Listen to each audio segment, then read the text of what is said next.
giko kawachako en jatend migawo mar omenda John Mbadi. Onyiso od bura ni thuolo mar Kenya dhi kawo hola e pinje maoko nenore kama dhi chopo giko e kinde machuok mabiro. Mbadi wacho ni ma biro kaluwore ni piny Kenya chiegni chopo e kiewo mogik mar omenda makoro nego kawo kaka hola e pinje kod riwruoge mag pinje maoko kaka Chris Owino leronwa. Nyaka uikre mar tweyo kanda e ndalo mabiro. Mae ote ma jatend migawo mar omenda John Mbadi ne oganda jo Kenya. E nyim komiti mar od bura mochung'ne loso budget, Mbadi owacho ni piny Kenya chiegni chopo e giko mar kiewo mar pesa ma inyalo yiene holo kowuok e pinje maoko. IMF is actually a baby, largely, of Europe. They are the major contributors. So, in terms of multilaterals, that space is shrinking. We have even exhausted. We are almost exhausting our quota with IMF.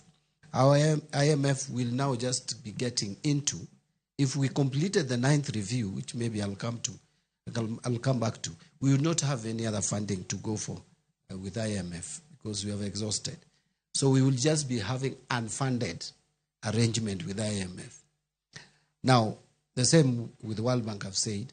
African Development Bank, yes, it is there for us, but it also has limitations of resources. Mbadi yango ni mabiro kalure kod dok pinye kwan mar omenda ne riwruok mar IMF kod bengi mar World Bank kowuok e piny mar Amerika kaachiel kod piny mar Ingereza. We have IMF, we have African Development Bank, we have OPEC. Those are the major multilaterals. Now, these multilaterals get funding from these major economies to give us, because the money does not just appear from nowhere.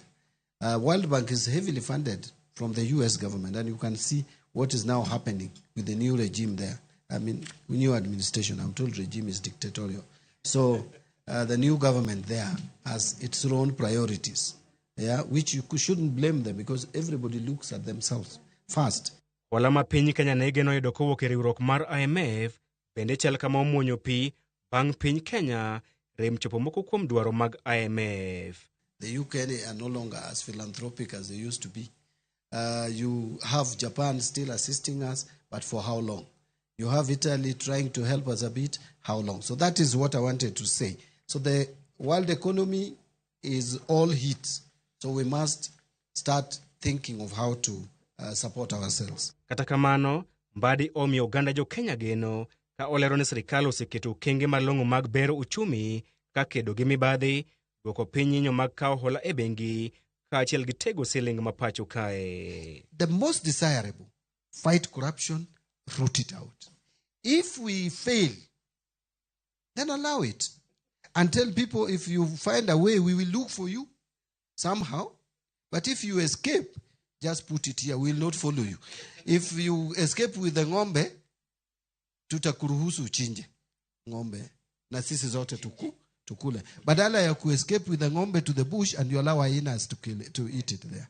Mbadi wacho ni migawo mare sani tiyo kod bad obila mang'weyo maling'ling NIS e ng'weyo weche mag mibadhi e kind apisas mag duol mochung'ne choko osuru e pacho kae KRA. Chris Owino, Ramogi TV, Nairobi.